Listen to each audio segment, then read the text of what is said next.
this the title for Federer? It is! The long wait for his 18th major is over!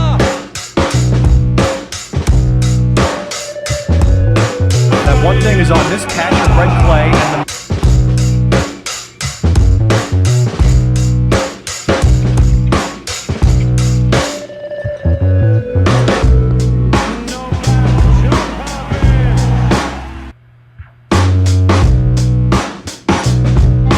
Andy Murray! Britain's ever produced. He's possibly the greatest sportsman Britain.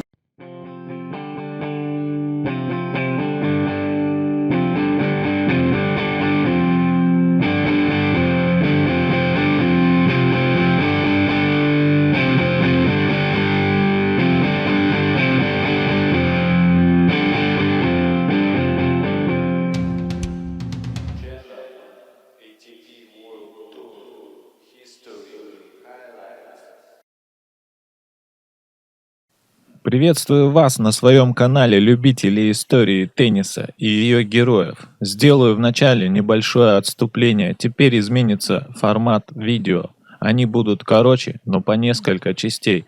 А теперь перейдем к нашему сегодняшнему спортсмену. Мы начинаем, поехали!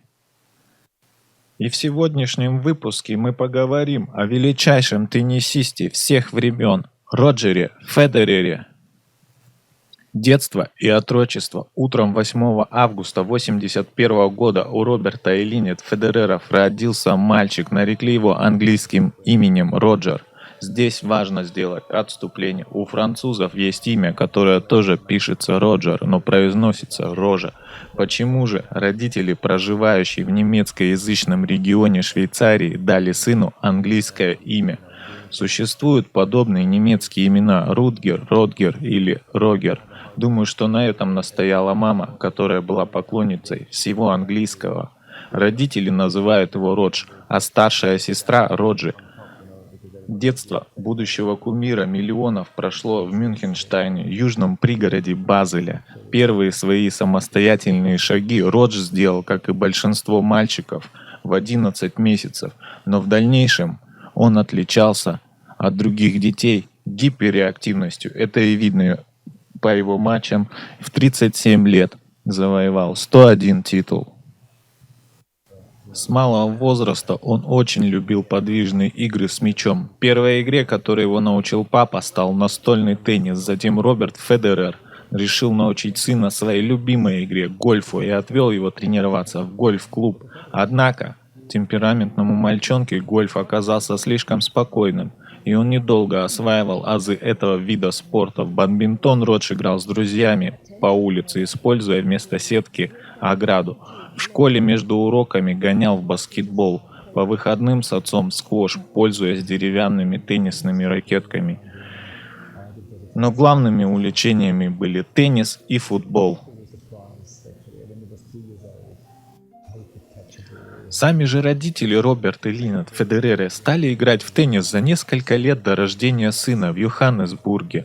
Для Федереров-старших теннис стал любимым досугом. Они участвовали в клубных и региональных турнирах. Особенно увлеклась теннисом мама Линет и даже стала детским тренером в теннисном клубе Киба Клебек в западном районе Базеля, Альшвиле. Она часто брала сына на корте. В 3,5 года Родж впервые взял ракетку в руки. Некоторое время тренировала его мама. Роджер быстро научился держать мяч в игре и был хорошо координирован. Вскоре после поступления в школу в возрасте 6 лет Федерер стал лучшим в своей возрастной группе и тренировался 3 раза в неделю. Однако со временем Линет посчитала себя недостаточно компетентной, да и справляться на тренировках с сыном ей было сложно. Он постоянно забавлялся тем, что придумывал какие-то невероятные удары, вспоминает Линет. А вот отбивать мячи по-нормальному ему было неинтересно, и это меня нервировало. Поэтому, когда сыну исполнилось 8 лет, мама отвела его к Адольфу Качевским, главному тренеру базельского клуба Old Boys Tennis Club, клуб для перспективных детей. За спиной Качевский был более чем 40-летний опыт тренерской работы, и он сразу же обратил внимание на новичка. Я заметил, что у этого мальчика природный талант. Он был рожден с ракеткой в руке, рассказывал Качевский. Вначале Роджер тренировался в составе группы, но затем мы начали давать ему частные индивидуальные уроки, которые частично финансировались клубом.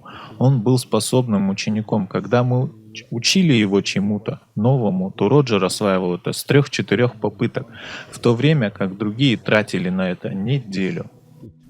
С детства Федерер был очень эмоционально несдержанным и психически неуравновешенным. Он дурачился, закатывал истерики, швырял ракетку и тому подобное, что бывало его выгоняли с тренировки. Один из тренеров называл его «маленький сатана».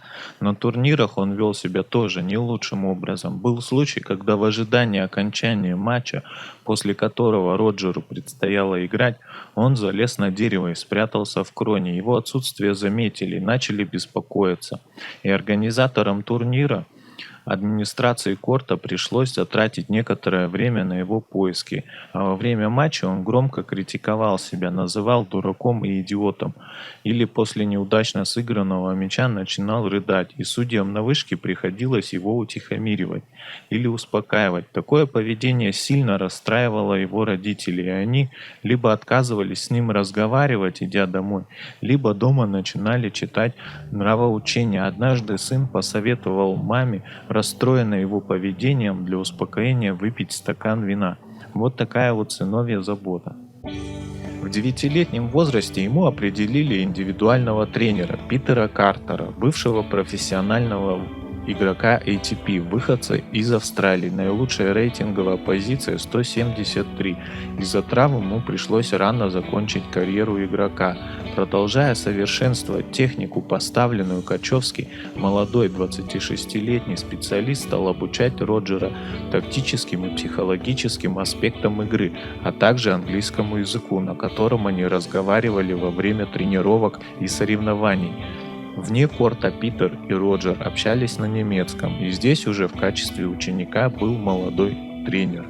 Спустя 2 недели после его 10-го дня рождения проводился региональный чемпионат в теннисном комплексе, находящегося в пригороде Базеля. Федерер мог играть в группе 10 лет и младше, но в ней было слишком мало участников. Его определили тем, кому 12. В первом круге он играл против Ретта Шмидли, старшего на 2 года и 8 месяцев. И такая существенная разница в возрасте повлияла на ход матча. Роджер не взял ни одного гейма. После такого фиаско у Роджера катились слезы. Что касается его обидчика, то он профессиональную карьеру теннисиста не выбрал. Служил в полиции Базеля.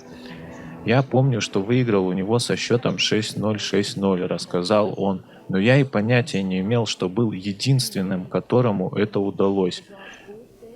В январе 1992 года Роджер выигрывает по своему возрасту турнир International Old Boys Cup, который впервые провел его родной клуб. На следующий год он выигрывает зимний чемпионат Швейцарии по своему возрасту в Люцерне. В финале победил Марко Кьюдинелли, а через 6 месяцев и летний чемпионат в Беллинцоне. В финале обыграл Дэнни Шнайдера. После чего последовал турнир во Франции, где Федерер проиграл тому же Дэнни Шнайдеру. После чего он разочаровался в своем бэкхенде и решил осваивать удар слева 2 руками. Картеру, который придерживался традиционной техники выполнения бэкхенда, пришлось переубеждать своего подопечного продолжать совершенствовать именно одноручный бэкхенд в качестве мотивации, ставя в пример его кумиров, немца Бориса Беккера и шведа Стефана Эдберга. В октябре, после того, как Роджер стал финалистом национального чемпионата Швейцарии среди 12-летних, в швейцарском теннисном журнале Smash впервые была опубликована небольшая статья о 11-летнем Федерере. В финале он проиграл на год старшему Джуну Като. С 11 до 13 лет Федерер проводил с Картером больше времени, чем в кругу семьи, тренируясь ежедневно по несколько часов. Особое внимание тренера было уделено тому, чтобы ученик научился контролировать свои эмоции и не тратить энергию впустую, и это потихоньку принесло свои плоды. Будучи заядлым футболистом, ему приходилось из-за напряженного теннисного графика пропускать тренировки и воскресные футбольные матчи своей команды «Конкордия». Играл на позиции нападающего, что Роджера удручало. Но именно в это время он решает стать профессиональным теннисистом.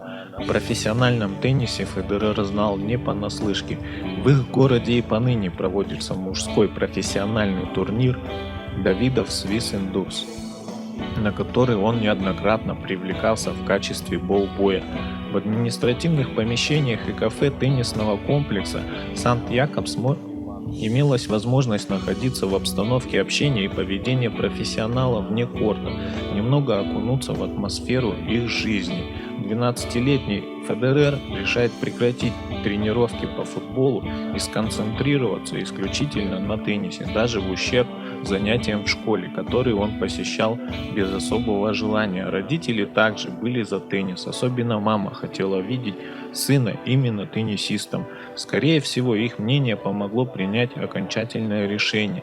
Лично я убежден, что если бы он выбрал футбол, то вошел бы в сборную Швейцарии, вспоминал Качевский. Я видел его лишь дважды, но он в этих двух матчах забил 3 гола. В одном из них он получил мяч на своей половине, ввел его 60 метров и забил гол. У него был талант. 94 год запомнился Роджеру тем, что он в конце июля впервые принял участие в крупнейшем в мире турнире-конкурсе Les Petits Princes для детей 13 лет во французском городе Анси.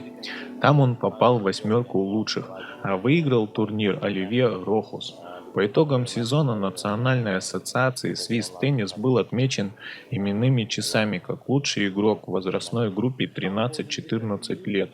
Эта награда была вручена участникам выставочного матча в Базеле между Мансуром Бахрами и Джимми Коннорсом.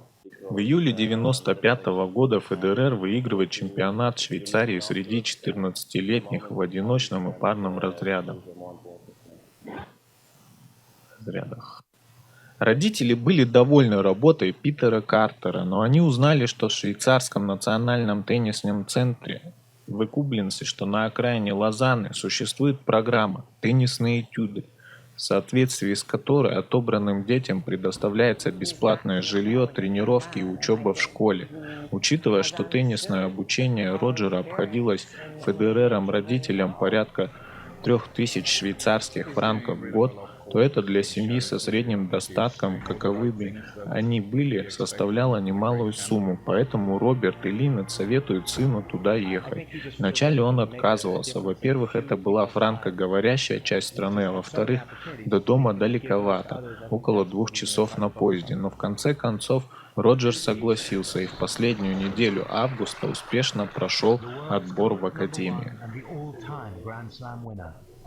Тренировочная группа Федерера состояла из 8 мальчиков и 4 девочек. Среди мальчиков он был самым младшим, поэтому его партнеры по тренировкам были посильнее, чем те, с кем он тренировался раньше, и это его удручало.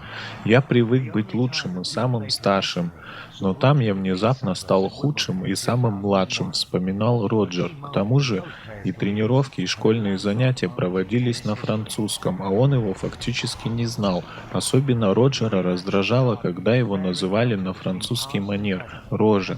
Из-за этих обстоятельств он все время тосковал по жизни в Базель и даже несколько раз намеревался покинуть академию. Его мать позже упоминала, что это был один из самых сложных периодов его жизни. По ее мнению, когда он научился принимать важные решения самостоятельно. Правда, когда Федерер не участвовал в турнирах, то всегда на выходные приезжал домой к друзьям и семье. Тренировочным процессом в центре руководили Кристоф Фрейс и Пьер Паганини, отвечающий за физическую подготовку. Именно с последним Федерера на долгие годы связала судьба. Если техника у Роджера была практически безупречной, то силы, выносливости и умения передвигаться по корту ему не хватало. И благодаря Паганини все эти качества со временем он приобрел. Первый международный успех был отмечен на престижном Оранж Боул в Ки-Бискайне Остров, который расположен в нескольких минутах езды от Майами, где Федерер вышел в четвертьфинал. В 1996 году молодой Федерер выиграл очередные национальные титулы уже в категории 16 лет. Кроме того, он стал победителем в составе команды All Boys Tennis Club чемпионата Швейцарии среди клубов. Этот год еще замечателен тем, что в начале сентября в рамках молодежного Кубка мира он встретился в Базеле с австралийцем Лейтоном Хьюитом, первым из соперников будущих звезд ATP. Это был тяжелый трехсетовый матч 4-6, 7-6, 6-4, в котором одержал победу Федерер.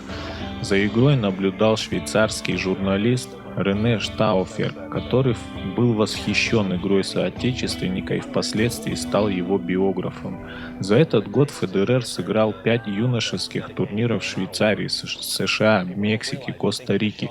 Исходя из его успехов, Swiss Tennis приняли решение выплачивать ему спортивную стипендию. Год заканчивает с 86-м рейтингом игрока теннисной лиги Швейцарии.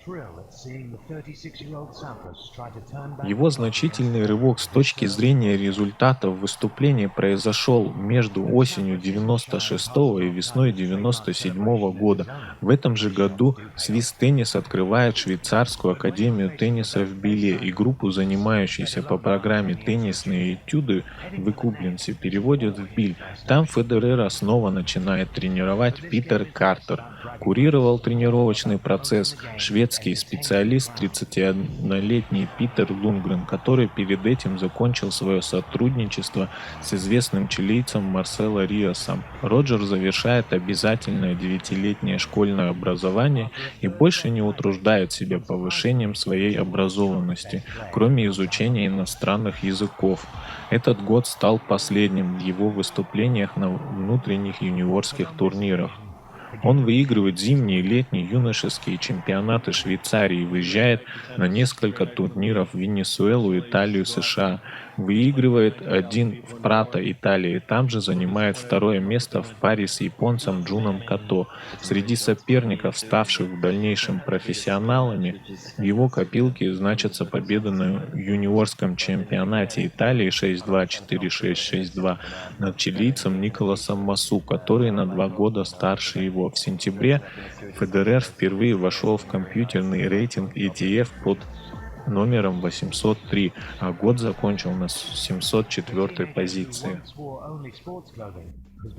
На перспективного швейцарца обращают внимание менеджеры чикагской компании Wilson, и он подписывает свой первый профессиональный контракт, вернее подписали его родители, так как он несовершеннолетний, на обеспечение теннисной экипировкой, хотя уже к этому времени Роджер играл в Wilson Pro Staff ракеткой своего нового кумира, американца Пита Сампроса.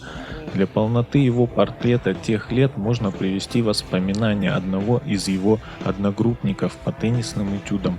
Нам дали анкету, где надо было указать свои цели. Все написали когда-нибудь попасть в топ-100 или что-нибудь в этом роде. И только Роджер написал сначала войти в топ-10, а потом стать первой ракеткой мира. Нужно заметить, что Роджер всегда был амбициозным, но никогда высокомерным. И сегодня мы узнали о Роджере, каким он был в детстве. В следующей главе мы познакомимся с ним в юности и узнаем о нем еще больше. Оставайтесь с нами и подписывайтесь на канал. Всем спасибо и до встречи. Пока.